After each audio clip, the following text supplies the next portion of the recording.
Yeah. Marvelous. Sportholes Radio. Sports Show. Shout out to Chuck, AJ, Smoke, Steve. Let's get into it. Yeah. Like to welcome y'all to Sportholes and Sports Radio. Introducing your hosts, Chuck, AJ, and Smoke. When they hear the latest news on every sport play review, grab a seat, kick your feet, this is a good day to view. They cover all topics from football to basketball. Numbers don't lie, and every show they got the stats for y'all. They gon' give you the real, no sugarcoating. Anything you wanna hear, they keep the discussion open. It's Sportholes Radio. This is an amazing show. Sports Center with realness and edge. This the way to go. We gon' keep it booming. The best show, I'm assuming. It's time for Sportholes, Sports Radio. Tune in.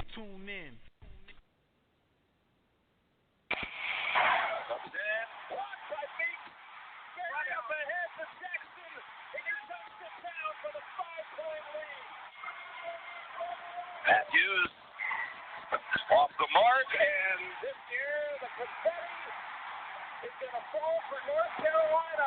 They're not going to be denied this time.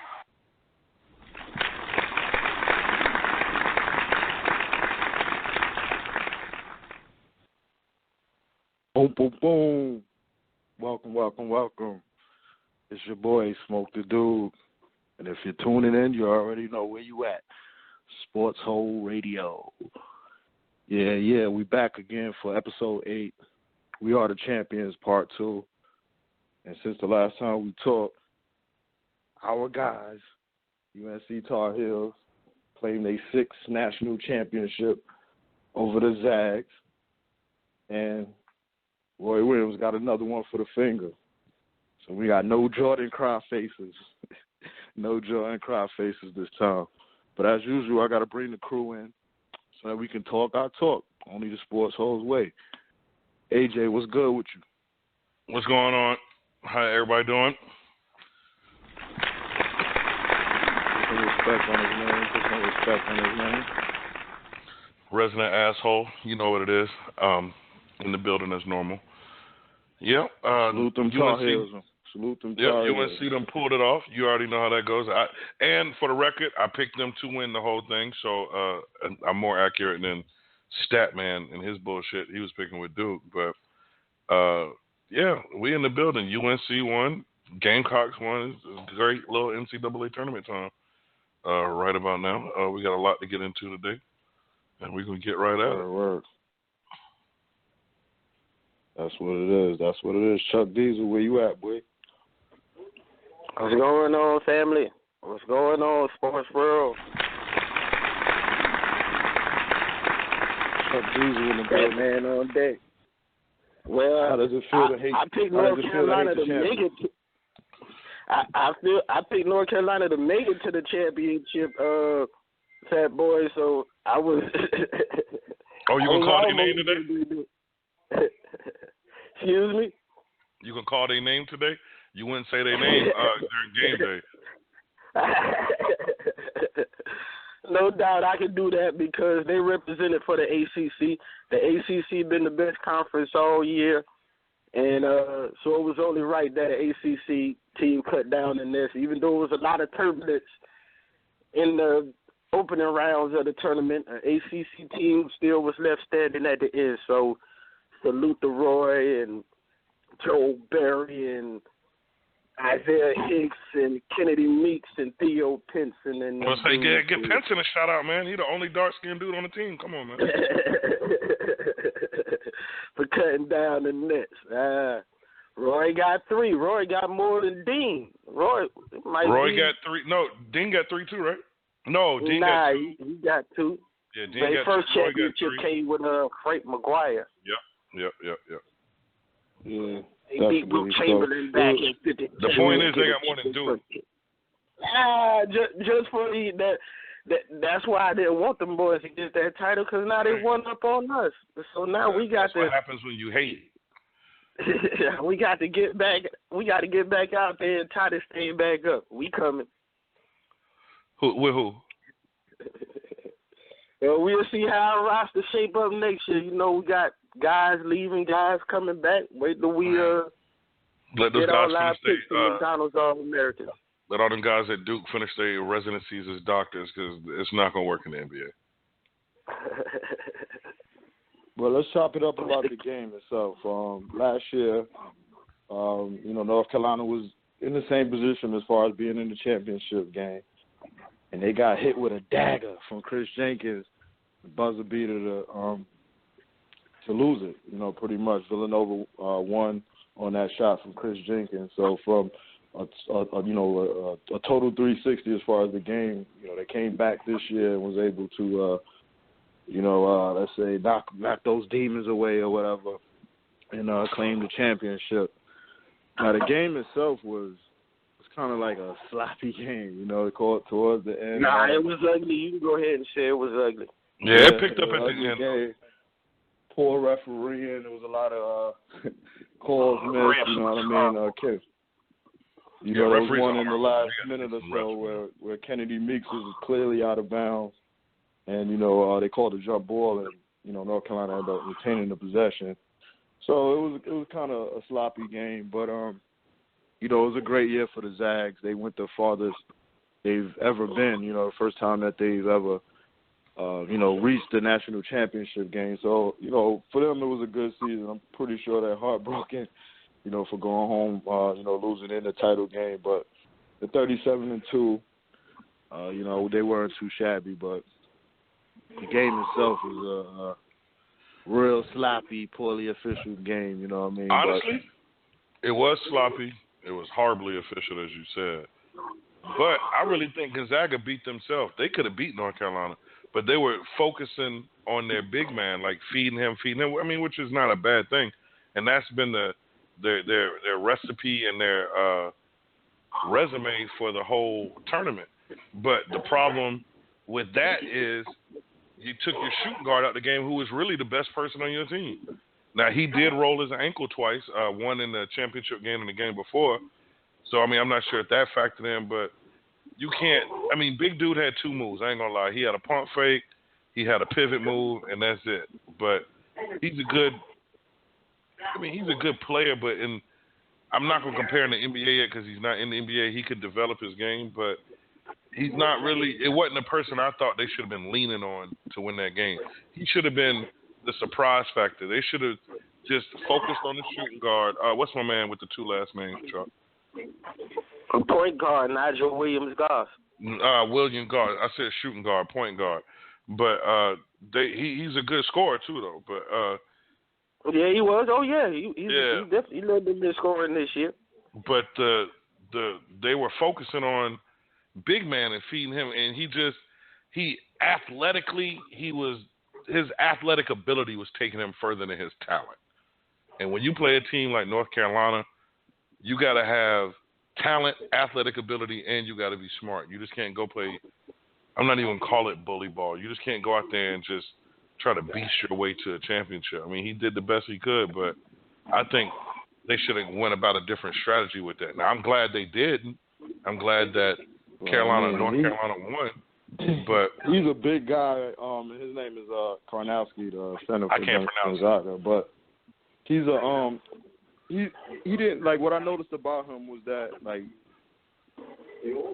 a premier center can be able to make moves and if it be able to pivot and spin. He has like whatever move. So when he gets the ball, he decides what move he's gonna make, and that's it.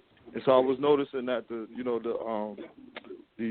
Carolina big men, you know what I mean, they was able to just stay with him, stay on the ground, and he wasn't able to be effective.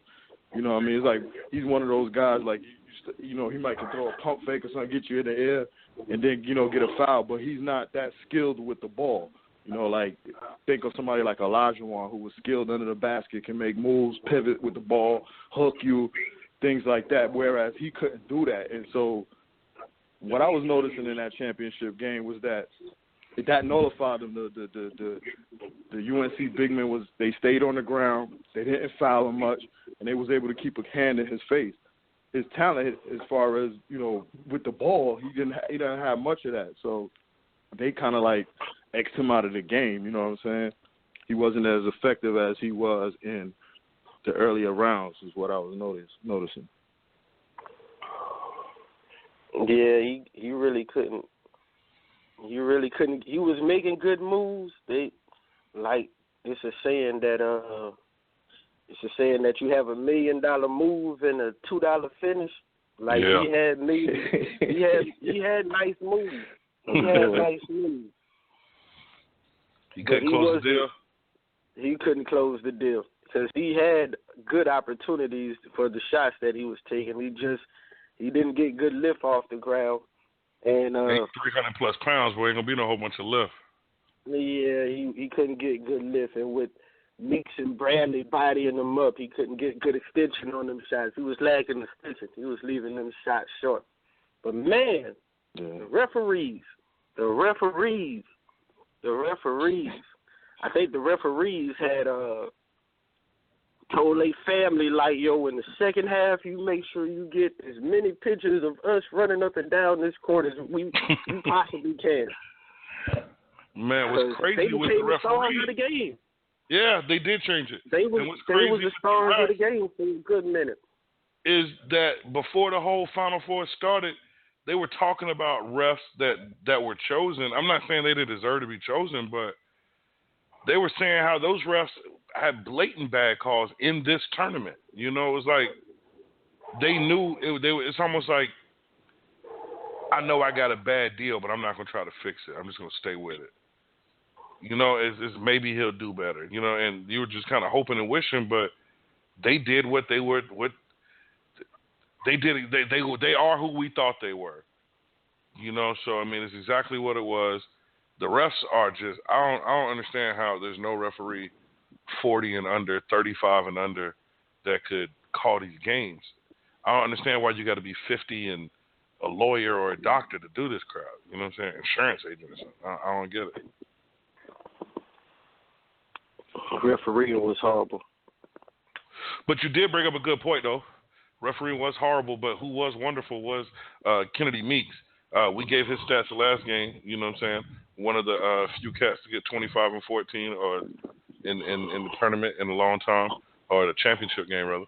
But he stepped up. It was a guy who from freshman year had big expectations.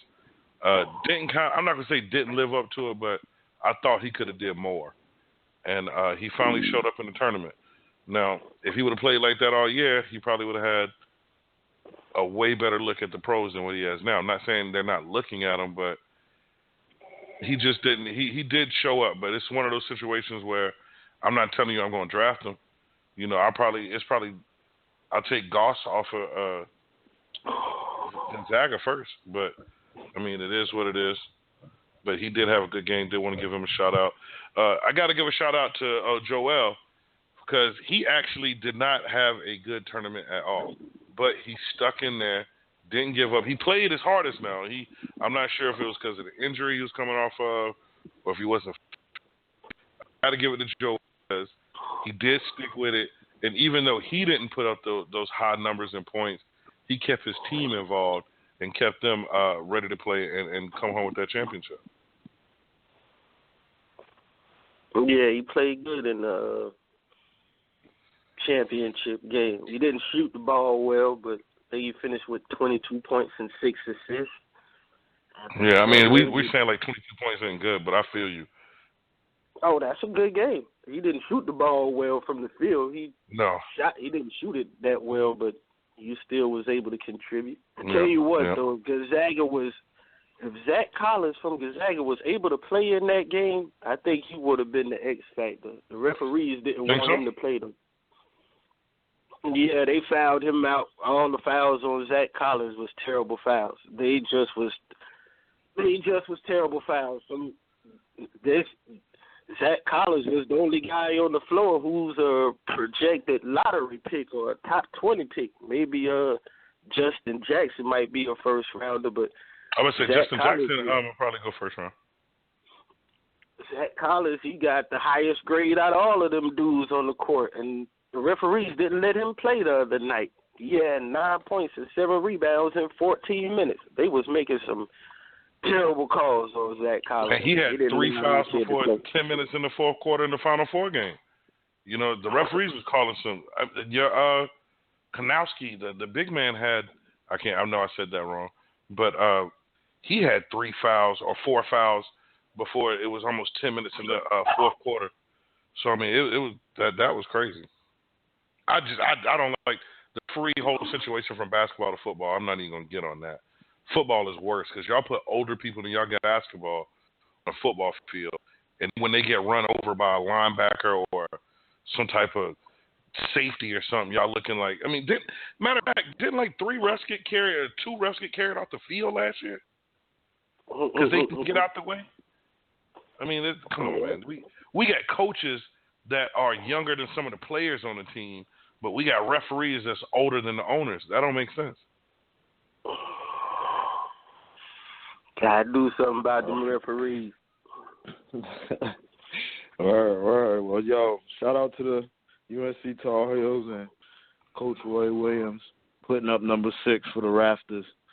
We do want to give a shout out Tar Heel Nation. Tar Heels and Coach Roy, but since we're on basketball, NCAA basketball, got to give a huge shout out again to Frank Martin. He named National Coach of the Year this year. That's big. That's big. I love that.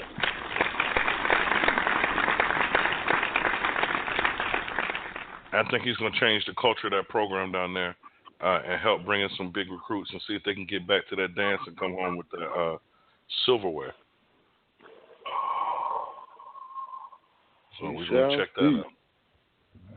All right, just to switch it up a little bit, you mentioned football earlier, so kind of dig into the football. So 2 things. Well, first, Marshawn Lynch. So earlier today, it was tweeted out by Pat McAfee of Barstool Sports that Marshawn Lynch was in the Raiders building today. So he's in the practice facility speaking with the head coach, Jack Del Rio. And now it's seeming like this is a possible return to the NFL as a running back. What's up with that? Is Marshawn Lynch going to come out of retirement? I think he is. I got an article. I'm not going to play the clip. This is way too long. I didn't get to chop it up. But when he went to the office today, he was speaking with the same guy who was there when Brett Favre came out of retirement again. And when Brett Favre came out of retirement, he said the same thing. But the thing with Marshawn, what Marshawn is saying, Marshawn said if he does want to come out of retirement, but he said he's only going to play for Oakland. What you think about that, Chuck?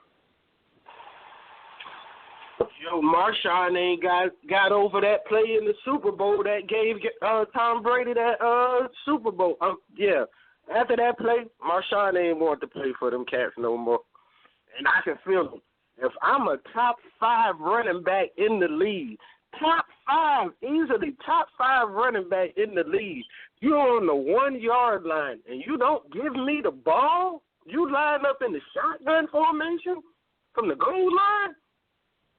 Marshawn ain't never got over that. And I was wondering why he retired and all that. Marshawn like, yo, y'all let me go. When he really opened up to say what he want to say about that, some heads gonna roll, man, because you got to give me the ball at the 1. Do you think he'll ever bring it, like, do you think it'll be a point before he retires from football that he's going to bring that back up and say, hey, I should have had another ring? Like, me personally, I see him, if he wins the Super Bowl with Oakland, which is a very, very high chance right now. If you look at the 32 teams, he in the top 4 to 5 teams. They got a quarterback. They got a defense. They got a young running back who looked good last year. I'm not talking about the starter, the backup. He looked real good. So they're in a good chance to win a Super Bowl. So if he was to win a Super Bowl again, I feel he was going to be the one to actually step out and say, hey, I got it. It might even be in a joking type form. It might even be in a they gave me the ball and I wasn't on the 1-yard line type thing. You know, it might, taking shots. But at the same time, I agree with you, Chuck. Like, I still don't know how in the hell Pete Carroll walking around with his head up. Like, I don't care if you got college rings, pro rings, none of that. There's no way in hell I'm too competitive to attempt to throw that damn ball. And we had another down left? No, man. There's no way in hell that I'm not giving. And I got Marshawn Lynch. If you got Reggie Bush in the backfield, you might question it. And I'm throwing a shot at Reggie. Yeah, I did, but it's all right. But at the same time, no. That's just that was dumb. So I feel right now this is the James Brown moment, the big payback. This dude is from Oakland. He loves Oakland. Everybody always talked about what Marshawn didn't say when he used to not talk or wouldn't talk to the media. He wouldn't talk about the stuff they wanted to talk about. But people paid attention. He always talking about things he was doing in his hometown. He was talking about the community programs, the kids outreach programs, everything he did within his community in Oakland. And he was in Seattle talking about that. So I know this is big for him. So I know he wants a Super Bowl for Oakland, and I know he wants it before they go to Vegas. And I think right now is do or die. All chips on the table. No pun intended with the Vegas thing, but all chips on the table because right now he got 2 years to get them a ring. He could do it within the first 2 years because I think the stadium has a 3 to 4 year plan. 2 years is their contract with in Oakland. They'll have to figure something out for that third, possibly fourth year before they move to Vegas. So I think Marshawn wants to get that in, and especially if he can get a ring before they move, I know he's going back home. So, I mean, I think it'll be a good look. Honestly, Oakland felt lucky as hell with this one. They felt like no one really gets a superstar outside, for the most part, that's in a free agent market or retired or has eligibility that says, I want to play for them and only them. So, I mean, I think Oakland came off with a good one on that one, but right now, it's going to be the time. But he did say, and I quote, he only wants to play for them. He doesn't want to play for anybody else. And what's crazy with that, what I'm glad that he made that statement, is the fact that if he unretires right now, he would still be under some form of contract with Seattle, which means Seattle would have to move some things around, which could benefit them. You know, it could be salary cap space. It could be a trade. It could be anything that could possibly benefit them. So, I mean, he is still signed to them. So, basically, he's telling Seattle, yeah, I'll come back, but I'm not playing for you. So, that puts Seattle in a position. And I think that kind of started the domino effect, if you guys want to go on with football, on the whole Richard Sherman thing. The GM came out today and said that Richard Sherman trades are on the table. This is not just rumors. And like I said earlier on one of our other shows, right now the team making the biggest run for this is going to be Dallas. Dallas let go of their whole secondary. If you don't look at Dallas, I want to say they were saying Denver possibly, maybe a few other teams. But right now, the whole Sherman thing is a real thing. Free agency is really just getting kicked off. Y'all know, us included, with the media, that as soon as free agency kicked off the first 3 days, we were looking for the whole NFL to turn topsy-turvy. But, I mean, you got to give it time. We got 22 days into the draft. Before the draft, we might see one more big move before the draft to possibly move some draft picks around possibly. But for the most part, when the draft comes, we're going to see a lot of free agency moves after they see who gets what in the draft. Because you could draft anybody, but the free agents have proven that they could play in the National Football League. These draft picks are going to be cats who you're basically gambling on. You could end up with a Ryan Leaf or Tim Tebow type thing going on. You know, you never know. Yeah, as long as Richard Sherman don't go to the Patriots. That was the other one. The Patriots was the other one. I'm glad because I was trying to pull the article up, but as soon as you said it, it was up. But it was the Patriots, and honestly, Dallas or the Patriots, my two haters team, the two teams I hate the most, I should say. But oh man, if the Patriots are able to wiggle Richard Sherman and they did sign another running back today, but somehow weasel Adrian Peterson, I don't see them getting both. The Patriots making a lot of big moves, man. I hate to say it, Chuck. A lot of big moves right now. They're making moves like Atlanta ain't gave them the Super Bowl last year. Oh, man. Speaking of giving things, and since we're speaking on football, bruh, did you see that? Okay, everybody knows that Tony Romo has now retired as of yesterday or the day before. Now, CBS made him an offer so to me, he knew that was going down before he even announced retirement, which is fine. But they announced today they got this cat lined up to announce, because he's doing the color commentating. He's doing the color commentating for the Super Bowl that's going to be held in Atlanta. How in the hell, if I was a broadcaster that's been out there for years, busting my chops, trying to get where I got to be, and this cat come out, Tony Romo comes out the blue, and now they're saying he's going to, Romo got, I call that football privilege. I don't know what it is, but that dude got a great agent. It's crazy. Well, they had to fire Phil Simms to give him that role. Yeah, that's like fine. It's a lateral move. But just it's a lot of guys out there that it's a lot of former players I see kind of throwing shade at Tony Romo. Like you say, in 2 years he about to be doing the Super Bowl, and it's like Tony Romo just off the field, because they thought Peyton Manning was going to do it, but Peyton Manning didn't do it. Yeah, no, I think Peyton wanted to step away from the TV for a little bit. You can't be mad at him about that. But speaking of Romo, Skip Bayless from Undisputed with my homie Shannon. Shout out Shannon Sharp. Shout out Sterling too. USC dude, love him. Went to football camp when I was a little kid. Had to give a shout out to my homies. Anyway, Skip said, and I quote, "There is no way Romo is a Hall of Famer.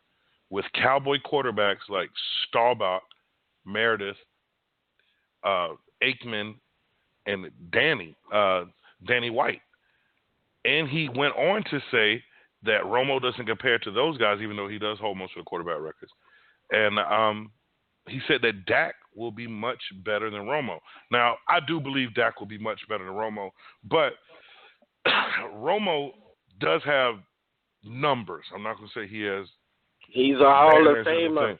Yeah, that's what I'm saying. I'm a Cowboy hater, but you can't take numbers from him. He's a Hall of Famer. I believe he's a Hall of Famer.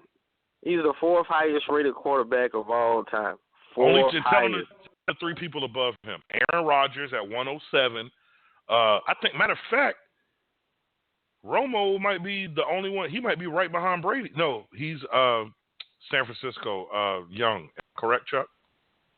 And Steve Young's up there. I think he's 96.8. Yeah, I want to say it's Aaron Rodgers, Tom Brady, Steve Young, and I'm missing somebody. I think them are the four. I think those are the four.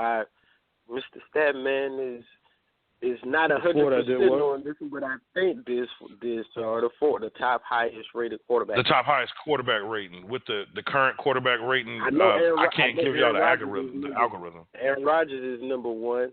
Yeah, I know, because he's the only one with 107. No one has 100% quarterback rating other than Aaron Rodgers. He's at 107. I don't know Romo about that one, in passer rating, he's a third, with Aaron Rodgers and Tom Brady ahead of him. So I'm not That's sure what we're talking about. So it's only those two. Aaron Rodgers and Tom Brady. You said Romo's number three? Steve Young. I think it's four. Unless they learn. Tony Romo have a higher quarterback rating than. What's Tony Romo quarterback rating? Is it 90? 2,500 passes. Romo ranks third all time in passer rating. The only guys ahead of him is Aaron Rodgers and Tom Brady. Is that just passer rating? He has a higher rating than Steve Young. That's what you're saying. Because if I'm not mistaken, I thought. Two different stats. Oh, no. That's the stat I'm talking about. So that's the stat I'm talking about. Passer rating. Tom Brady, Aaron Rodgers is the ones ahead of him with 2,500 passes. I don't know if. So that means he's ahead. So is Steve Young 4? Yeah, Steve Young got to be 4. It just got the two people ahead of him. That's all I said. Yeah, I had the whole stat. Drew Brees and Peyton Manning if I'm not mistaken, that list would also include Drew Brees and Peyton Manning somewhere. Drew Brees is on that list, but Tony Romo is higher than Drew Brees. I do know that. Oh. So, I mean, he is a Hall of Famer. He is a valid Hall of Famer. I don't know what the hell Skip was talking about with the bullshit. Like, I mean, all right, they're gonna be like, ooh, he didn't win, and I'd be like, neither did Warren Moon. Warren Moon never played in the conference championship. Neither did Dan Well, Fouts. I'm not gonna say championship, but Dan Marino never got a championship. He played in it. My Redskins took that, but he never got one. And I mean, he's Hall of Fame. I'm just talking about quarterbacks who don't have rings who were in the Hall of Fame. And that's what I said. Dan Marino. He went. Dan Marino, Jim Kelly. He went 4 times, but he don't got no ring either. So it's like they are crazy with the with this Hall of Fame mess, and they'll put a guy in like Joe Namath, and it was a different era when Joe Namath was playing. But Joe Namath has 47 more interceptions in his career than touchdown passes.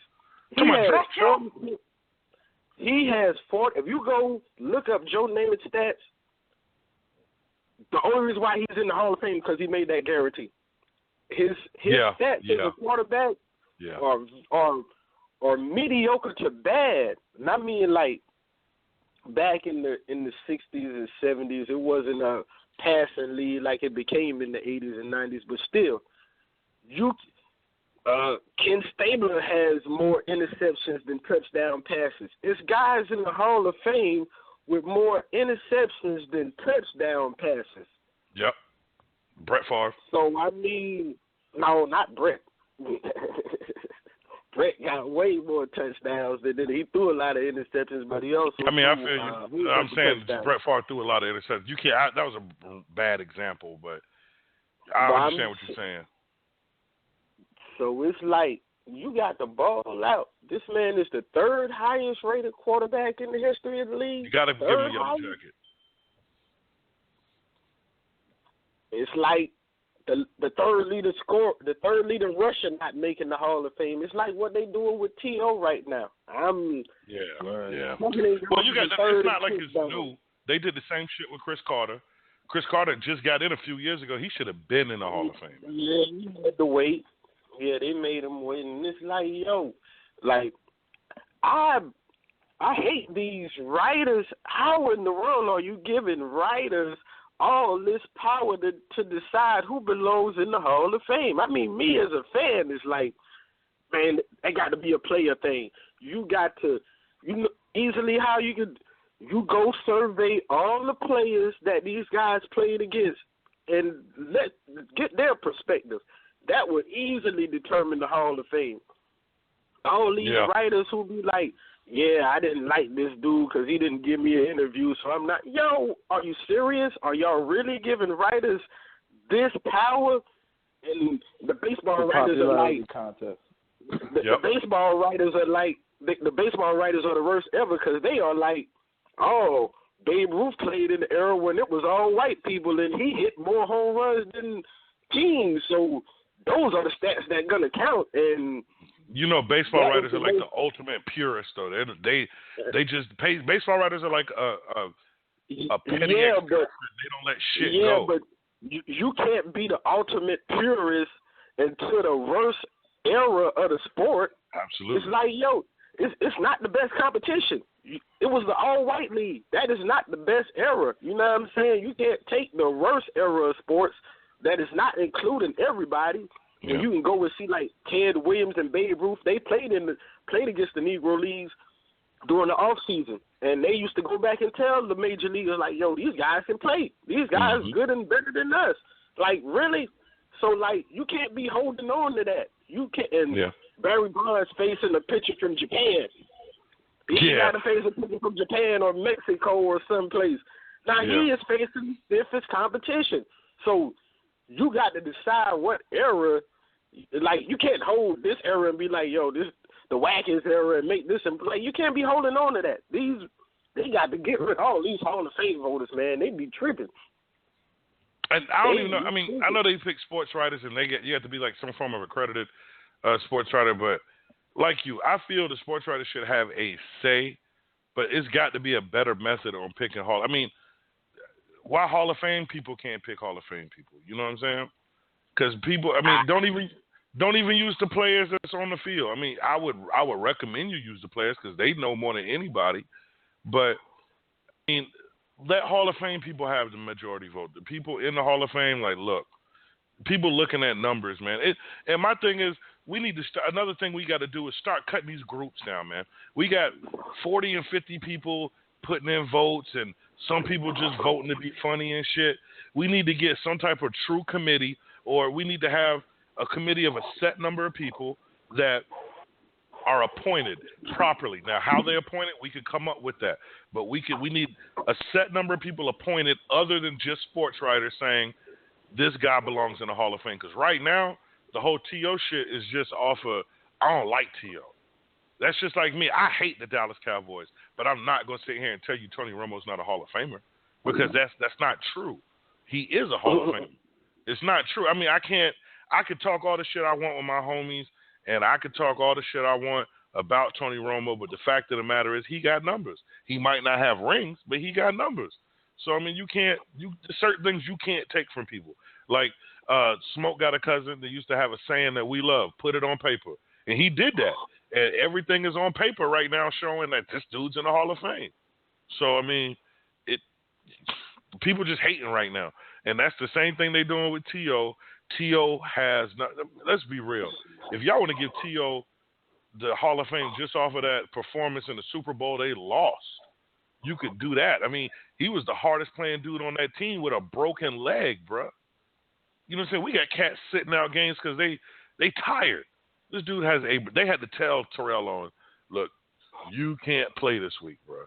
You got to sit down. He literally wanted to play, and then he said, look, there's nothing you could tell me to sit me out this Super Bowl. And that's real shit. Right there alone should tell you, look, this guy, regardless of the fussing and all the hollering, he was a player. Right now, I mean, look at Richard Sherman, man.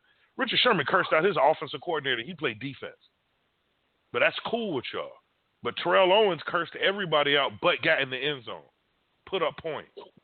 You know, he was great on every team. He wasn't good. He was great at San Francisco. He was great at Dallas. Terrell Owens is the only person Jerry Jones had to take out to dinner to fire. Everybody else found out over Sports Center. So I mean, let's keep it 100. Everybody like to talk about keeping it 100, but they don't keep it 100. This is what I hate about T.O. though. This is what I hate about T.O. He goes on the show with Skip, and he don't even know how to make his argument about why he's a Hall of Famer. Like the only thing he got to do is go in there with the stats that show Jeff Garcia career. He go in there with Jeff Garcia career and Donovan McNabb career. Yeah. And I'm going to throw in Romo too. Because with Jeff Garcia, his best numbers that he ever had in the NFL was when he was throwing the ball to T.O. Yep. If you go look at Donovan McNabb, the best season of his career, if you go look at the one season Donovan McNabb played with T.O., and then the seasons that he didn't play with T.O., I was going to say the same thing. That's not even the same quarterback. I was going to say the same thing. And you hit it right on the head for the fact of the matter. Half these quarterbacks wouldn't have Donovan McNabb is not going to have the numbers he have without Terrell Owens. Tony Romo maybe. The most touch, Tony Romo was still going because Tony Romo he put up great numbers without T.O. That's why I call him a Hall of Famer, because he got great numbers without T.O. But his most passing touchdowns in the season, they came playing with T.O. No, yep. Jeff Garcia's best seasons came with T.O. Yep. Donovan McNabb came with T.O. Yo, Absolutely he just showed the numbers and dropped the mic. Yo, he be making. And you try not to make it a race issue, because I don't believe it's a race issue. A lot of people want to bring everything becomes racial, it's especially after the whole Kaepernick issue. It's exactly. favoritism. And Perfect word. That's basically favoritism. what happening when you look at Russell Westbrook. But just to keep it on football, when T.O. has pissed off a lot of people, he's known as a locker room cancer, so to speak. Yep. So it's like now when he came on the show, people want to separate the two from each other, you know, and say, well, this is what he was known for during his time. He talked a lot. He was a cancer. People didn't like him. They separate that from the numbers to make the case of him not being in the Hall of Fame or him having to wait because they separate the two. That's the thing I hate about the MVP, the Hall of Fame, and all these things. It's really a popularity contest. Whoever they're feeling for the year or at the time. And in the case of T.O., he pissed a lot of people off, and so they're holding him hostage right now. And to me, what's making it corny is him talking about it every time. We know you're a Hall of Famer. You ain't got to go up there and beg for it. They don't put you in there. You're a Hall of Famer for the hood. We know you're a Hall of Famer. All them quarterbacks, Jeff Garcia, your man from Philly, McNabb. They know. They know, whether they acknowledge it or not. We can go back and look at that Super Bowl where Donovan McNabb was throwing the hell up.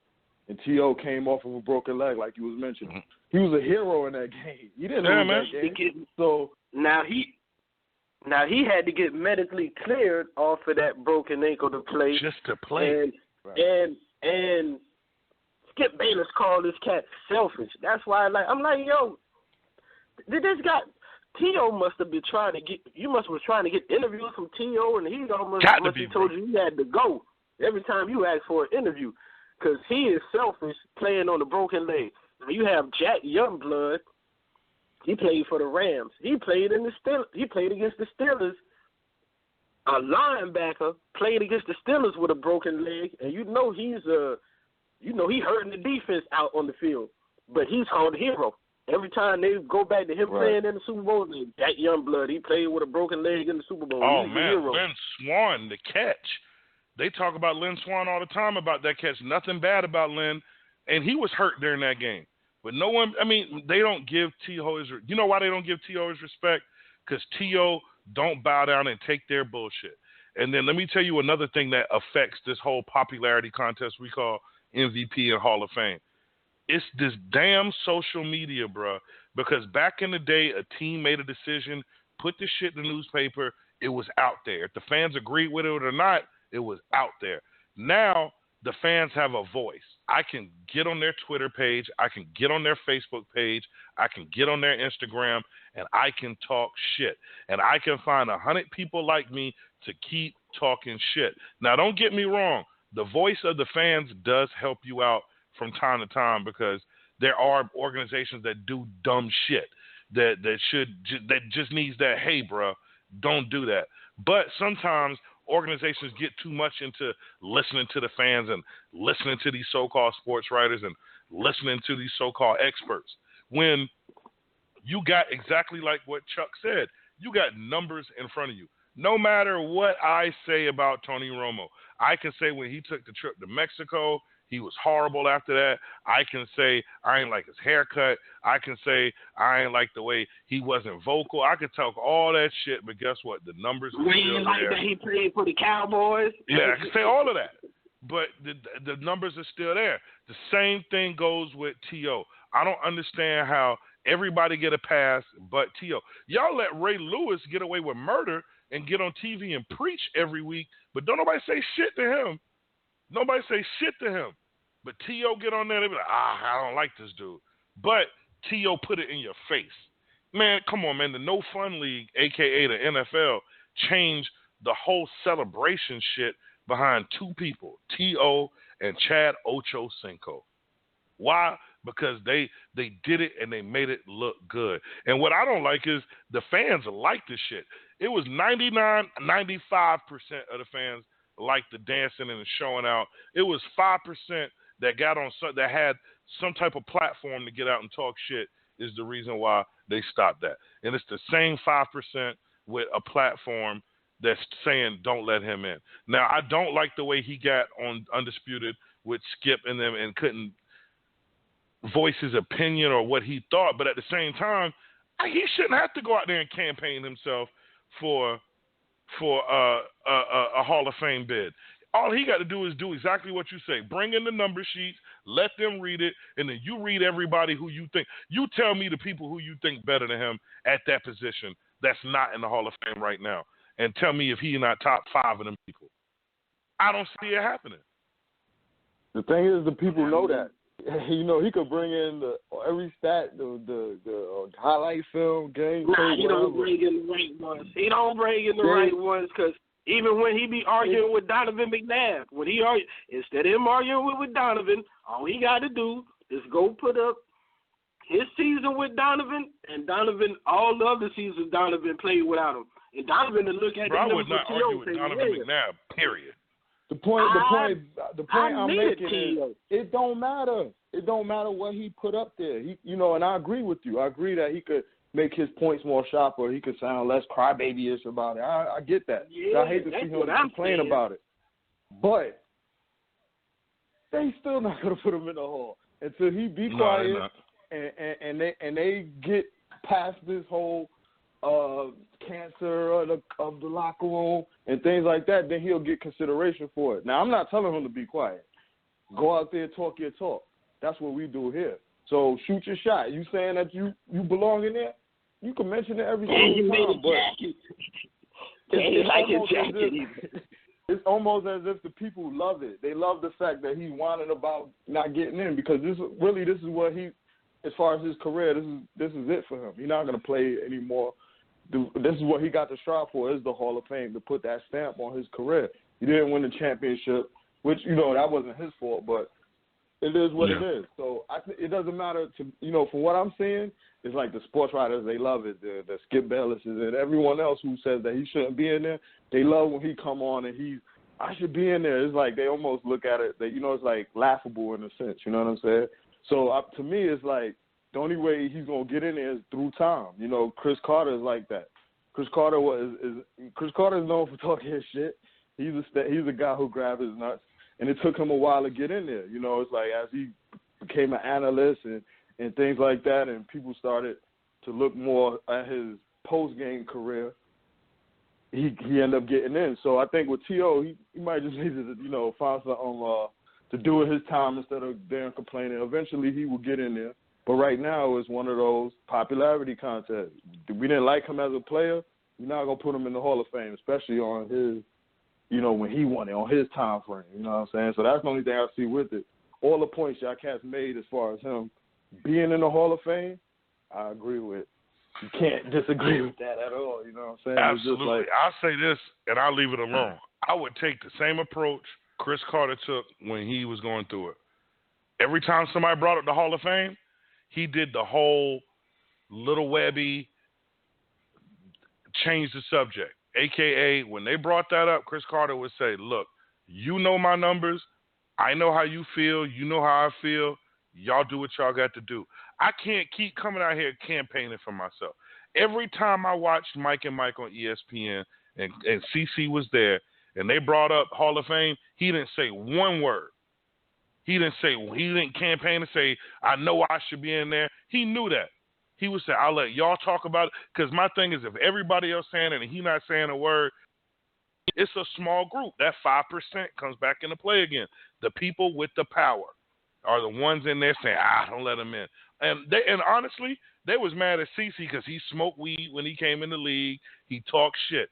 But no one. It wasn't weed. It wasn't weed. Say again? I said it wasn't weed. I mean, it was other stuff. I mean, that was back in the 80s. Them boys had their nose candy. Whatever it is. Stuff. I mean, the point of the fact is, I didn't mean to put him on blast like that.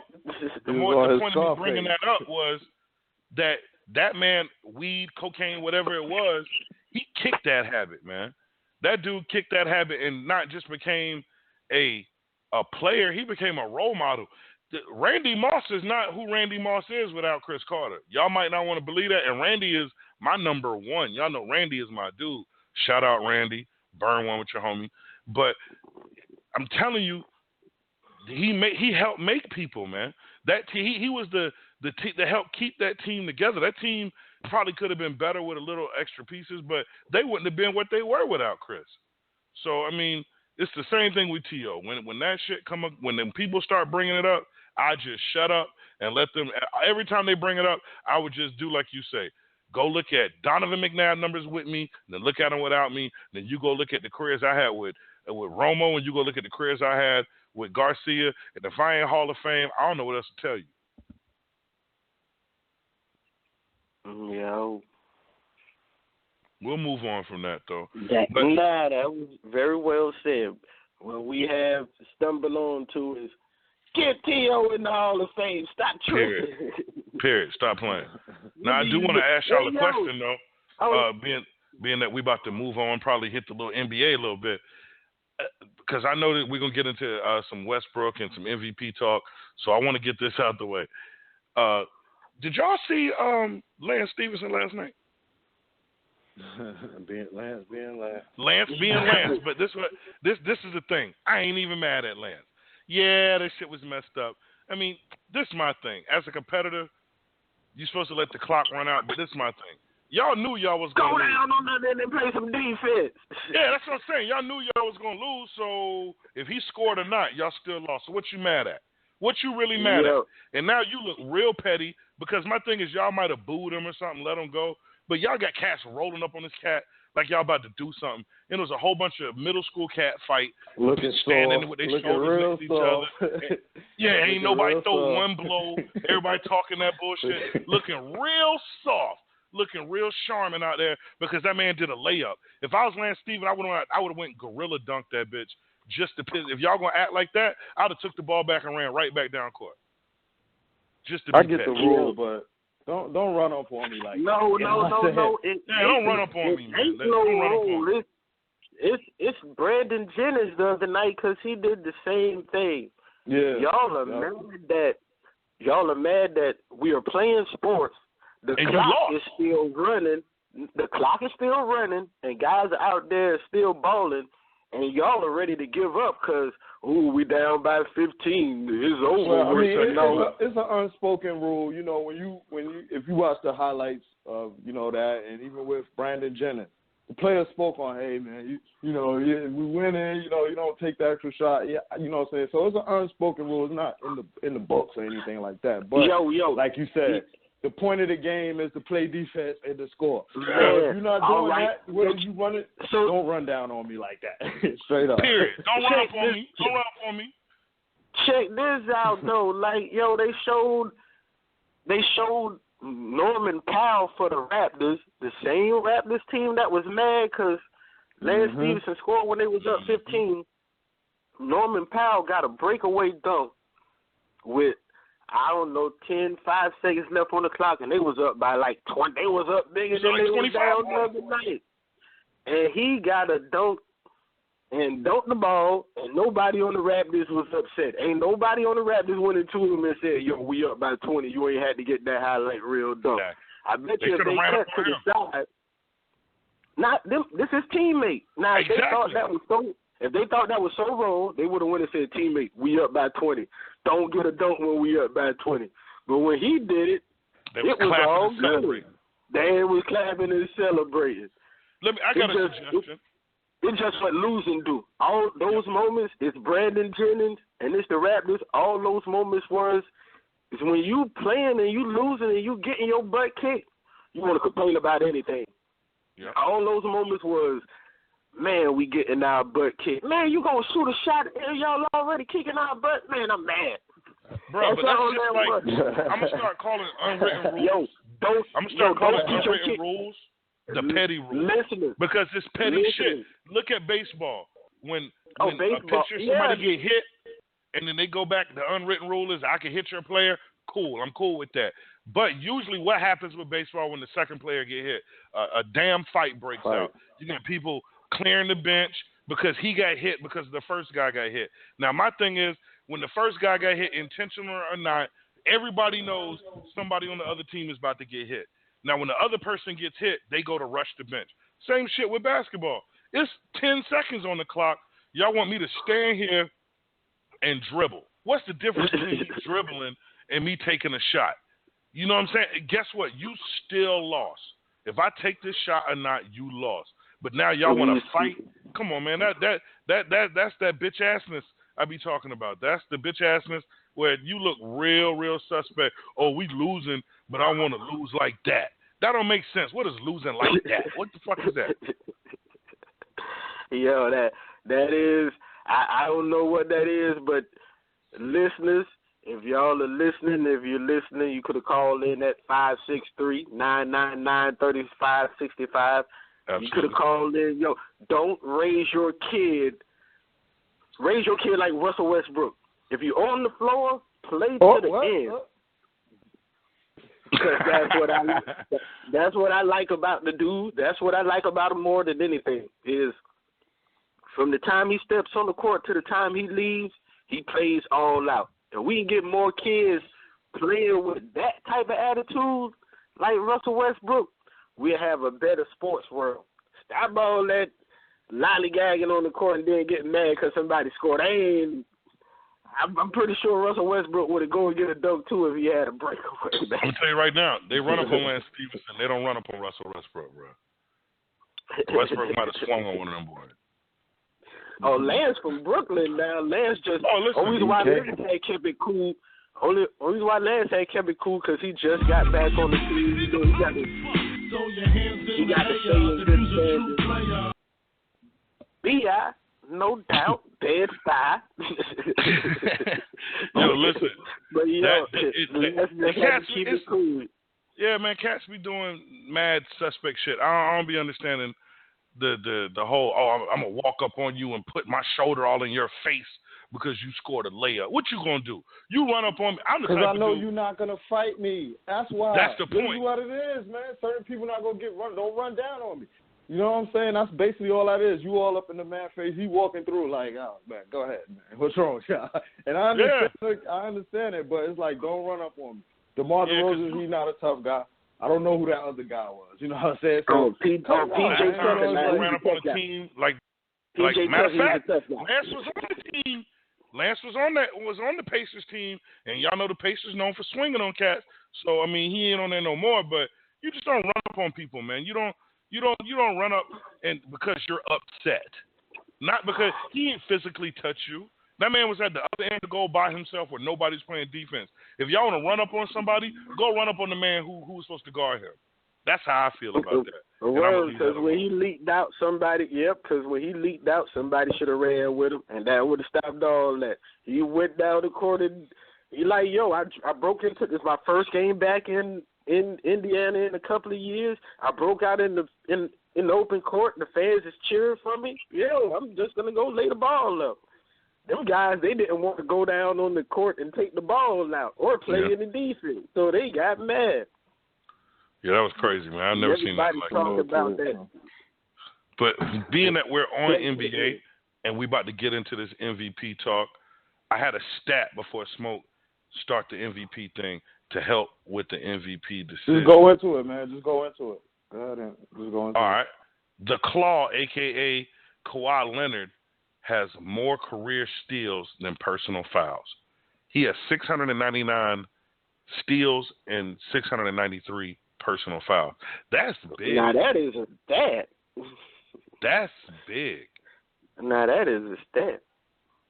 That's man. And what's crazy is when I was looking at the article and I was reading it, they were saying how Kawhi Leonard, his hands are freakishly big. That's why they call him the Claw. But they were saying his hands were big, but they were weak. Like he wasn't like his body. He was physically strong, but his hands weren't strong. So they started doing different hand exercises and hand workouts. Like when he was curling, they added another bar to it to make him stronger, and it worked out because this man doesn't just get steals and blocks off of role players. I'm talking about he got steals from LeBron, big men in the paint. Point guards. I mean, he's keeping up. This man got 699 career steals and only 693 personal fouls. That tells me right now he's on my team any day. So I mean, that's hands down right now. So that's he might not be having a Russell Westbrook triple double season, but that guy's important to his team, man. That's part of that MVP thing. Not just the whole popularity contest we talk about. Now, we were talking about LeBron and his 54%. So right now, my three I'm looking at is Kawhi, LeBron, and Westbrook. Honestly, I was on the LeBron thing, but James Harden. Nah, I'm not doing that. He don't play defense. I mean, I feel you on the Harden thing. He having a career thing too, but right now, if it's two people, it's not even LeBron no more. I got to go with Kawhi and Westbrook. I got to go with those two, especially with the Spurs. And that's not even close. What do you mean? Russell Westbrook MVP. I say he's not even close. You know you got to keep Harden up in there. You got to keep Harden. Try to keep Harden in there. You like that shit. You got to keep Harden up in there. I say Russell Westbrook, Harden, Kawhi Leonard, LeBron. Those are the four. You know what I mean? Anybody else is reaching to kind of put them in the mix. Kawhi Leonard, LeBron, you know, it's a low year for LeBron. Even though he's shooting over 50%, he's having a LeBron year. We could just X him out of it. So then you got Kawhi Leonard, James Harden, in my opinion, and Russell Westbrook. I think Harden and Westbrook are a step ahead of a few steps ahead of Kawhi Leonard for the season he had. So now, to me, it's down to those two. With averaging a triple-double, to me, it's not even close. Okay, so what if I give you another and stat? And now he's tied the record of number 41 of the season in triple-double. So he tied Oscar Robertson. Right now at the half, they're playing right now, and he's having a good game so far. He's kind of under pace as far as the rebounds. He got 3 rebounds, 5 assists, and 16 points at the half. So he's working his way to a triple-double. We'll see what happens. Right now it's in the third quarter versus the Memphis Grizzlies. So it could be the night that he breaks the record. So what about this? The Spurs have won 60 games in back-to-back seasons, and they've never done that before. Never. And you know Kawhi Leonard is a part of that. They didn't even do that with the Twin Towers, so that don't count for nothing. I'm not saying it counts, but the MVP is a one-person award. So you think the Spurs win 60 games without him? Do the OKC Thunder win 10 games without Russell Westbrook? Hell no, but we're talking about 2 seasons. Russell Westbrook is 1 season. We're talking about this season for MVP. This season for exactly. MVP. That's 60 games as part of this season. Last season don't count for this year's MVP. He did it again. That's what I'm saying. He's doing it now. So that's part of this season. He's doing it now. It's not even close in my opinion. Not even close. Magic Johnson had in the 81-82 season, Magic Johnson was 18.6 points, 9.5 assists, and 9.6 rebounds, which he's probably. What do you say? What do you say? Say that again for the listeners. 1981-82 season when we won the championship. To bring that up, we being the Lakers, Magic averaged 18.6 points, 9.5 assists, and 9.6 rebounds. He was 1 assist and 1 rebound away from averaging triple-double that year. Not even 1 assist. He's doing that but the difference is Magic was winning. Magic was winning. He won a championship. Okay. Westbrook's not going to win a championship. Go pull up that lineup. Pull up the lineup from the 80, whatever year you said. Pull up that lineup. I bet you ain't got to pull it up. At least. You ain't got to pull it up. Kareem was on the team. Jamal Wilson was on the team. Bob McAdoo was on the team. He had 3 other Hall of Famers with him. 3. But he's not counting. 3 Hall of Famers and he damn near averaged talking about 9. That's good because ain't enough balls to pass around. Yeah.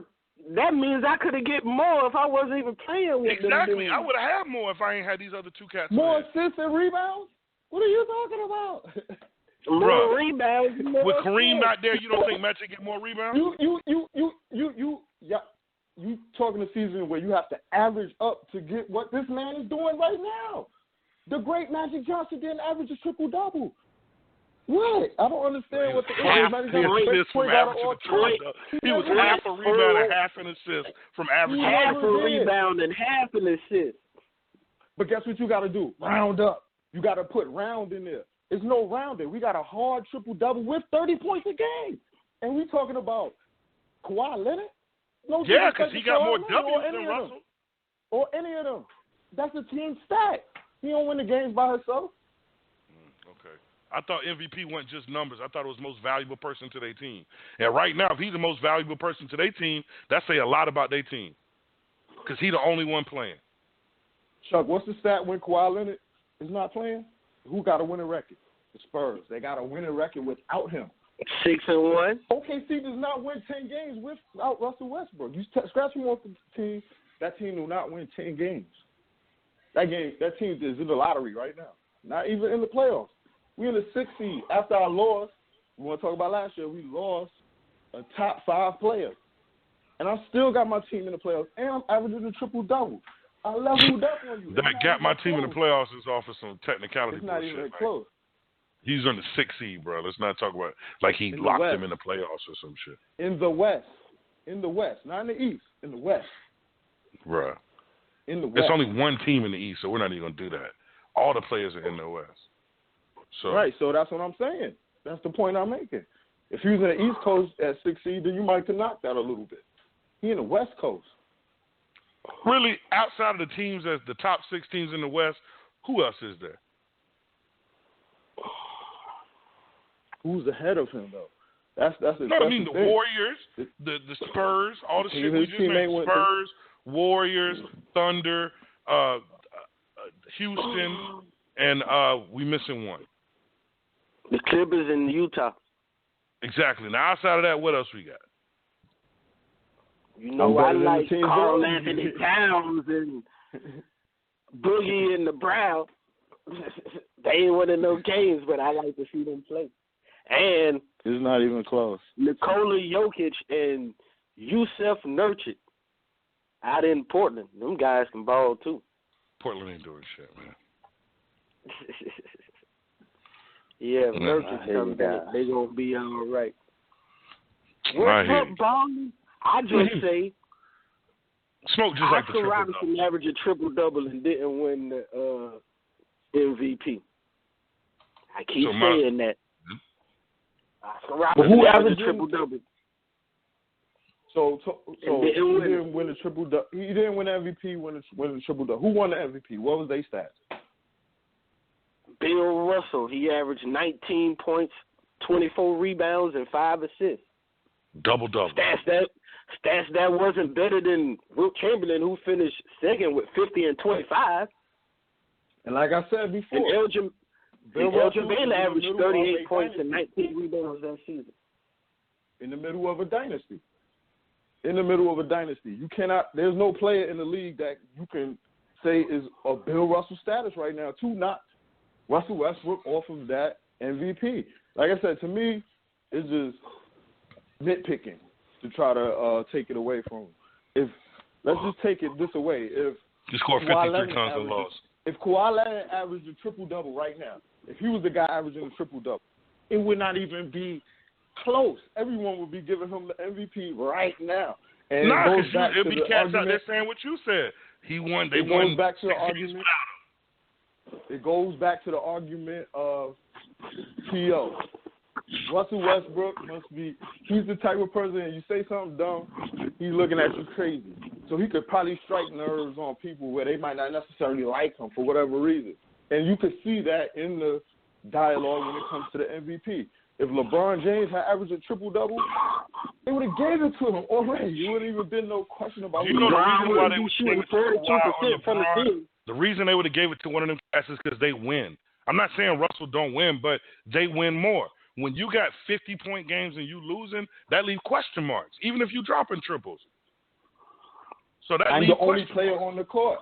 It don't matter. Again, reference the show from yesterday with Corey Hope. From Monday. So if you're most valuable to your that's team, really my answer to anything against anybody. They hands. Straight up. Well, he averaged a triple-double. If it was anyone else, they would be handing him. If James Harden if James Harden was averaging a triple-double right now, they would not have any arguments against giving him the MVP. But with Russell because he in the top 3. He in the top 3. And they winning. They winning. Winning got to account for something, too. You got the most valuable player to the team. Again, nobody keeps addressing. If you take Westbrook off of that team, that's a lottery team. That's a lottery team. Anthony Davis averaged a lottery team. Most valuable player. You could take Anthony one player off averaging 28 and 12. Go on ESPN or any of these channels and check the player dialogue about who the MVP should be. They just show Nate Robinson saying all the players say Westbrook. All the players say Westbrook. So if you take LeBron off Cleveland, are they that good? Why is it any different? If you take LeBron off Cleveland, are they as good as that? No. They're not. No. If you take James Harden off of Houston, without LeBron. are they good as they are? No. They will win more games than OKC. They will win more games than them. They got Tristan Thompson. They got motherfucking white boy. They 0-6 when LeBron don't play. They 0-6 when LeBron don't play. They ain't won a game when he ain't played this year. Okay. Not one. They Y'all wouldn't be a playoff team y'all without nitpicking. LeBron. Y'all nitpicking, so I get it. That's why I don't even like talking it no more. We'll see if they give him the MVP or not, because in my opinion, it's not even close. It's not even close. Your other guys are ballers too. You act like he the only person out there balling. You act like he the only person out there. Now all of a sudden the triple-double don't matter. When Jason Kidd was putting up triple-doubles, they was loving Jason Kidd. Oh, what's up? He got 19 triple-doubles for the season. Now Russell Westbrook is doing this, and he's making the shit look easy. And now people is like, oh, he's not making it look easy. He's the only one that's playing. Not making the most valuable player. That make the rest of the team need to step it up. Yeah, I'm not taking nothing away from his triple-double. Don't get me wrong. But we can't just keep saying, the rest of the team need to step it up. He's saying the best, but he's if not you the most take him off the team, that they're nobody. You can't keep saying that. You can't, if you take him off, because you could do that on every team. You could do that to take somebody for every team, and they're not the same team. Okay, San Antonio has a winning record without Kawhi Leonard, right? Right? Right now. Oh, okay. But you're talking about every team. You got Westbrook one person. MVP, cuz. You got one person you talking about saying if you take Russell Westbrook off their team. And I'm laying my argument. So tell me this: if you take Russell Westbrook off their team, you tell me they don't do no better. Well, we know they do better than they do Bill with Russell. them. 40 years ago. So what if they had a player who spread the ball around and the rest of the team stepped up? Legends. You got to start naming legends. I just named LeBron. They don't win shit without him. They don't win nothing without LeBron. You take Curry or somebody off of. You take Curry away from the Warriors. MVP, another MVP. Everybody you name an MVP. Everybody you name an MVP. You take Giannis Antetokounmpo off of Milwaukee, they won't win. Giannis Antetokounmpo, they'll play on. So we can't go with ifs and splits. We can go off of numbers. And Kemba Walker, you take him off of Charlotte, they not gonna win. Kemba Walker ain't no MVP. Anthony Davis. They will be booty without Anthony Davis. Wasn't that your guy? Yeah, they don't get him. They don't get Boogie without Davis. Wasn't that your guy in MVP talk earlier? Earlier this year, that was Chuck, man. That's who I'm talking to. He named the Browns. So everybody we're talking about, with the exception of Kemba Walker, has that MVP potential. Everyone. You've proven our point too, though. Because if you take those MVPs off the team, they don't do. But your whole point was only if Westbrook off his team, it make a difference. That's not what I'm saying. What I'm saying is the point is that if Sportholes, we going in. Nah, because big boy, you made a good point. Like the way Russell Westbrook plays, you don't know if he wasn't on the court, if them other guys would play better. You know what I'm saying? They gave revolve around Russell. So hypothetical, it's ridiculous. But that's the hypothetical. You gotta find the leprechaun and try to prove the point. But bruh, that's what you did. You saying that if he wasn't on the team, they wouldn't win nothing. That was your hypothetical. Was cool. No. My hypothetical is triple-double for the season. Period. No, your hypothetical was if he's not on the team, that they don't win nothing. Our hypothetical was if you remove him, they might be better. I'm not the only one that says that. But we can't prove that is what I'm saying. Yo, the way Russell Westbrook be playing, a triple-double, averaging a triple-double. You can prove that. When LeBron don't play, they don't win. Didn't you just mention that earlier? I also mentioned when LeBron don't play, they don't win, and he's shooting 54%, which is more than Russell Westbrook. MVP. It's only two people: James Harden, Russell Westbrook. Anybody getting mentioned outside of that is reaching. LeBron not in the conversation no more. You turn on any of these MVP trackers. LeBron not even talked about 26 points, 8 rebounds, 8 assists, and shoot 54% ever. He in the conversation. That's cool, man. Remember, keep him in the conversation. Okay. So LeBron gonna get LeBron gonna win the MVP. he's going to realistically win the MVP? Somebody outside of James Harden or he's saying he just said he put up MVP numbers. He having a season that's historical. The reality of what's happening right now. He puts up MVP numbers every year. We're talking about right now. Right now, he's not in the conversation. So you're saying because he put up MVP numbers every year, we shouldn't talk? No, that's not what I'm saying. We're talking about right now. And right now, as the season's winding down, the majority of people are saying Russell Westbrook, James Harden. In my opinion, between those two players, it's not even close.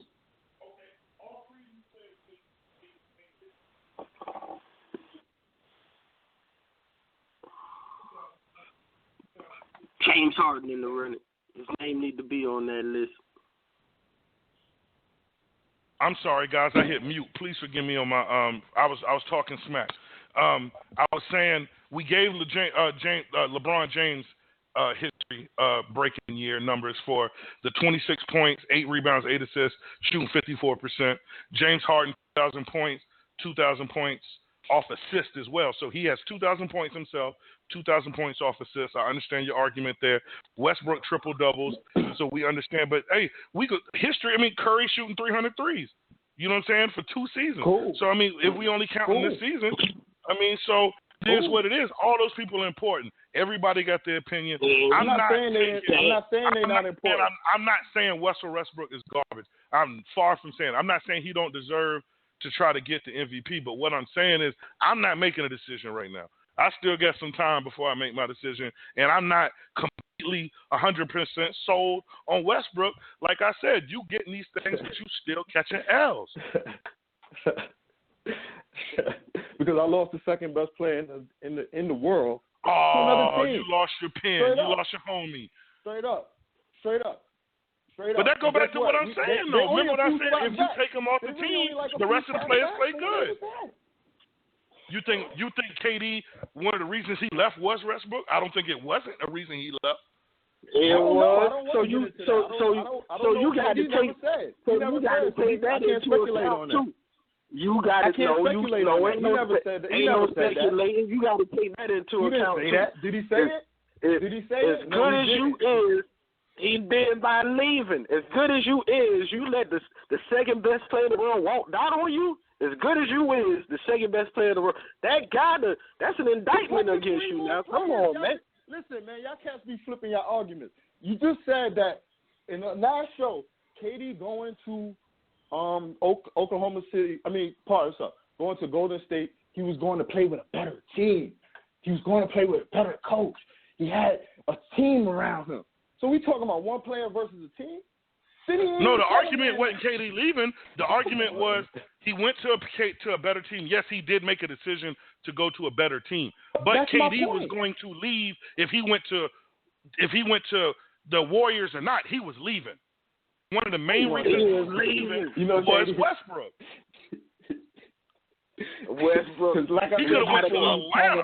Westbrook was still the reason he was leaving. Westbrook is a dude who hold his nut, and people not comfortable with that. So it's like you will find the shit. James Harden, he a quiet guy. Russell Westbrook is a fuck you type dude. That's it. It's a person. They have something against him. Who wife he fucked, I don't know. You know what I'm saying? But it's not even close. And if this was another player, we would not even be finding a way to try to dispute it. If Steph Curry averaged a triple-double, there would not be anyone who would be trying to go against him being an MVP or any other player. Because he would have been a 1 or 2 seed, not a 6 seed. Russell Westbrook not a media darling, just like T.O. is not a media darling. And so that affects the way people put out their perspective on him.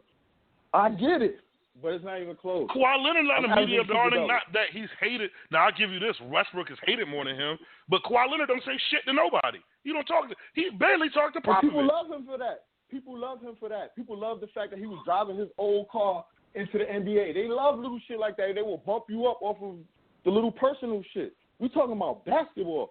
And so in basketball, unless you're talking Oscar Robertson, which is a legend, nobody else did it. I don't understand why. I'm going to say like this. Since we're talking basketball, LeBron shooting 54%. And they don't win if he ain't on the court. So that make him valuable. Very valuable. That makes him very valuable. And coming into the playoffs, I'm looking like what? A crybaby. The same arguments is that, you've been the biggest LeBron hater on the show. Oh, I tell you, I don't like the flopping. I don't like all of that. Use those same shit. We was talking about how they struggling. But no, we talking about how LeBron's complaining about players. But he's the MVP.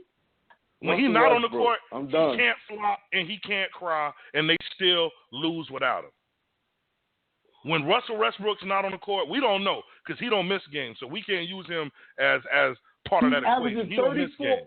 34 minutes a game. When Oscar Robertson won the MVP, he was averaging over 40 minutes a game. My man is doing this in 3 quarters. I'm averaging a triple-double in 34 minutes a game. Look that stat up. Okay, but all right, let's look this stat up with that. How many other players was taking shots? How many shots did they take? Because in them 34 minutes that Westbrook on the court, he the only one shooting. And beyond the shooting, with the rebound, I done told y'all I got a problem with the damn shooting guard and point guards having more rebounds than the big man. That shows me if we can get more of a team sport going around versus the we out here with Russell Westbrook. Russell Westbrook was a great rebounder in UCLA. He always been a great he's rebounder. Still a point guard. I'm averaging 10 rebounds. I'm in there with the dogs, like Corey Don't give me with the big y'all making it sound like I'm trying to take something from here. 10 rebounds from a guard. That's a knock on the guard.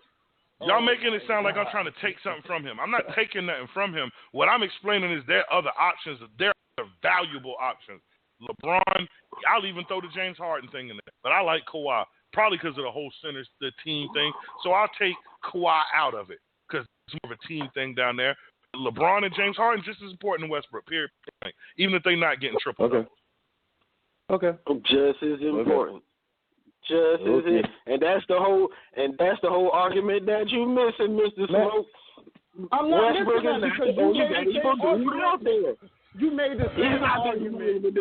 You made the same argument about my man in Charlotte. Is he an MVP candidate? Charlotte? Are you talking about? No, you're talking about Pelicans in New Orleans. No. Kemba Walker too. Kemba Walker. I said Kemba Walker too. You can say that on any team. Go get the guy who's the most important on any team. If we take him off the team gonna struggle.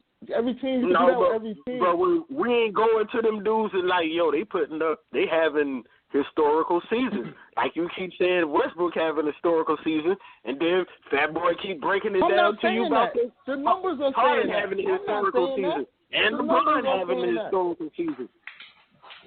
The numbers are saying that. Not me. And Kawhi Leonard, he in the running for Defensive Player of the Year. So that also makes him two-time Defensive Player of the Year. He already the 2-time, man. He in the running this year too. So that means he playing both his on the floor at a high level. Even though we know we don't get votes, but when you get your vote, you gonna honestly click on Kawhi Leonard.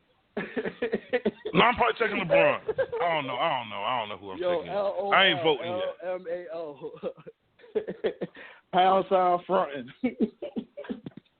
Shit, I told you I'm in the Harden. Got that his name on the campus. Look at this. Put Harden name up in there. Number 41 in the book. Number 42, hopefully it'll come. It's like, what else he got to break? He had a perfect triple-double during the season. Nobody else ever did that. There's so many stats you could break down. Let me tell you why y'all look for LeBron like MVP. Shaq could have physically and legitimately got MVP for at least over 75% of the time he was on the court. But we were so used to him seeing it that we marginalized it. Like, it's just Shaq. It's just LeBron. And that's the same thing y'all doing with Russell. No, he ain't doing that. What we saying with Russ is, bruh, you doing everything in your power and not in your power to win, and we love it. But you're not really making he's MVP, but he's not making his team that much better. I mean, they still losing. You can't score 50, get 30 rebounds, all this, and you losing. I don't like that. Yo. They got a winning record and they in the playoffs. No doubt he having a great season, but I keep telling you, he's shooting 42% from the field, and he turns the ball over at a record pace. He's about to set a record for turnovers in the season too. So as a basketball player, you got a guy on your team that probably going to come down on the court and he going to shoot the ball. Then the next time, he going to come down on the court He gonna turn it over. Then he gonna come down on the court. He might make a shot. If I'm on your team, I don't get a rhythm too.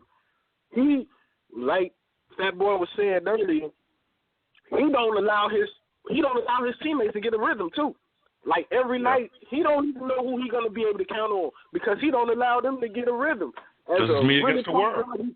He's supposed to understand, like, all right. That's the only way they're gonna win. That's the only way Steven Adams to play. That's the way. Nah, he don't. Okay, He don't get him guys. But the most valuable player makes the team better. It depends on Steven Adams to get a double game. Steven Adams, my G.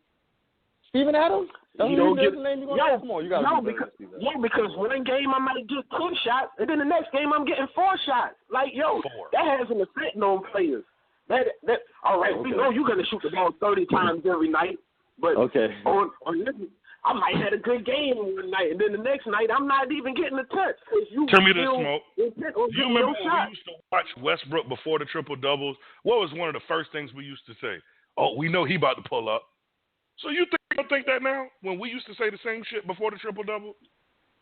Listen, Russell Westbrook is my favorite player in the league is Carmelo. I'm all New York. Period. Let's get that corrected. So we're not sitting here like I don't got no Russell Westbrook jersey in my joint. I don't got none of that. So this is no personal point on it. There's no personal point on it. There's no personal point on it. I'm not a fan of Russell Westbrook or anything. But I'm looking at it like this. Take the triple. If we'd have started before the season, you'd say, yo, this man take anybody. You would have said, question mark. This was going to happen this season. Somebody going to average a triple-double. Should they win MVP? And I bet you 90% of the people would have said yes. And if it was any other of the players that's in the four that we mentioned, LeBron, any of them, they average triple-double, they would be giving them the MVP. Now we got to reach for other little stats and shit. You just said Russell Westbrook was a winner. Well, not necessarily reach. And goes all the way and goes hard. So he ain't giving his all to the game? It's not necessarily reach because wasn't a stat on the show before that you gave that they believe if a person was to be the one, it might have been Chuck, that gave a stat that said if they believe that somebody was going to win the triple-double thing again, it was going to be LeBron. So wasn't that kind of marginalized? Because if he would have did it, my point in saying that if LeBron would have did it, it wouldn't have been it would have been a whole. But we expected him to do it. He didn't even come close to averaging triple double. It's like he's not doing it. Russell Westbrook is doing it. It was a stat that people said was unbreakable. He's breaking it. Y'all making it seem like he throws the ball up the backboard, rebounds to himself. He getting fake triple doubles. So your whole MVP argument is off of this one stat, is what you're saying. The whole season. But that's still one stat. Okay. Yeah, it is. All right. So what if he was averaging so what if he was averaging a triple double and they was 26 and 50? Would he still be the MVP too? 26 and 50. What you mean? If they won 26 games and lost 50. And they won 26 and lost 50. Would he still be the MVP if he was averaging triple double? We talking about ifs. We talking about what is. No. Because you saying like. No, you saying the MVP you say the triple-double guarantees you the MVP. And I'm saying, what if he was averaging a triple-double, but their team wasn't in the playoffs? Would you still make the MVP? I'm not saying it guarantees him the MVP. That's what you said. In the West. You would have had a triple-double, they'd be the MVP. As a 6 seed, after losing a top player in the fucking league, I did this shit. And I got my team in the playoffs. You know how many teams is not in the playoffs? But you're still leaning on the triple-double. My thing is, if he doesn't have a triple-double, I'm still arguing the MVP. If he does, we still 9.5 and 9.99, are you arguing MVP? They not in the playoffs. But y'all, I'm done with the Russell talk. Y'all can have all of that. Y'all can pull all the stats out. Russell Westbrook MVP. Y'all heard me on this. All right, Chuck. We leave that alone. I'm going to keep saying no, because we going to talk about it until the MVP is announced. We going to keep giving our opinion on this until they announce the MVP sometime in the second round of the playoffs. So they ain't announcing the MVP for at least another month or so. Till June. We going to have a month. May, excuse me. The voice our opinion, yeah, I think like the first round or the second round of the playoffs is when they give out the MVP. And somebody's going to be in the playoffs holding up the trophy. Unless it's Westbrook and his team going home, then he'll just be getting an award at a podium someplace. But Chuck, let me get your rant for the night, big homie. The other guys, they usually give it to them in the center court. Man, if y'all missed our show tonight, y'all missed a very entertaining discussion. Absolutely. Man, y'all should have called me. If you missed it tonight, you catch us on YouTube, Sportholes Radio. Check it out. All the episodes are up. This one will be up before Friday, so check it out. But go ahead and give me that rant for the night, Chuck. All right, that's what's up. Man, LeBron don't got no competition in the East. I thought Boston was going to come out and play. I thought Boston was going to come out and maybe make the playoffs interesting for us, so we won't have to just watch the Western Conference playoffs. But as we speak, LeBron and company are up by 25 points, so it looks like we just gonna have to enjoy the Western Conference playoff because they're officially the more competitive Western Conference.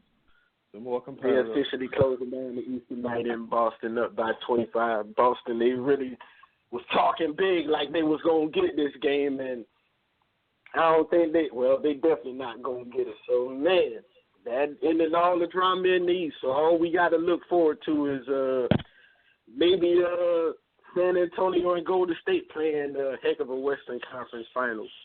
So, but other than that, we'll be look like we'll be seeing Golden State and the Cavs pair 3. Never before happened in the league. Have 3 teams met in 3 consecutive years in the finals, but it looked like we'd be getting some more history, as Big Boy was laying out to you tonight, like the James Harden stat and the LeBron stat. We'll be getting more history this year with first trilogy of NBA Finals, Cavs and Warriors. And it should be interesting, folks. Absolutely. I agree with you. I'll give you an ovation on that one.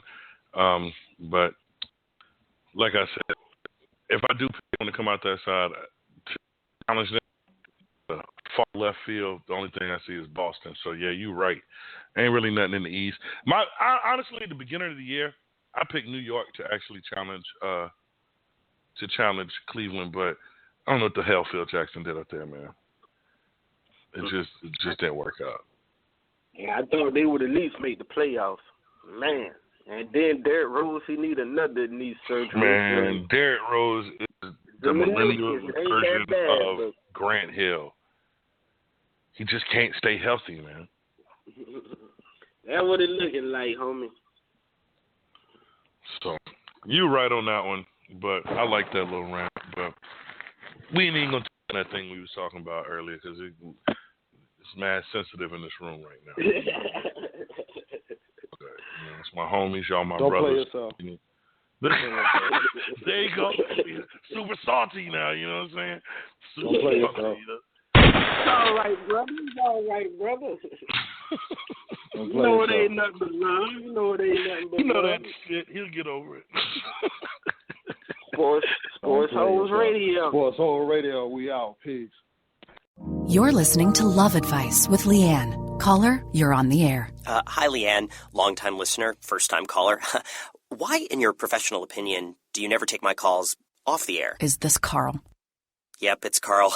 I mean, we had a few dates. Everything was great. I thought, Well, you know, when you switch to Geico, you could save a lot of money on car insurance. Okay, awesome. You should call them. I will. Geico, because saving 15% or more on car insurance is always a great answer.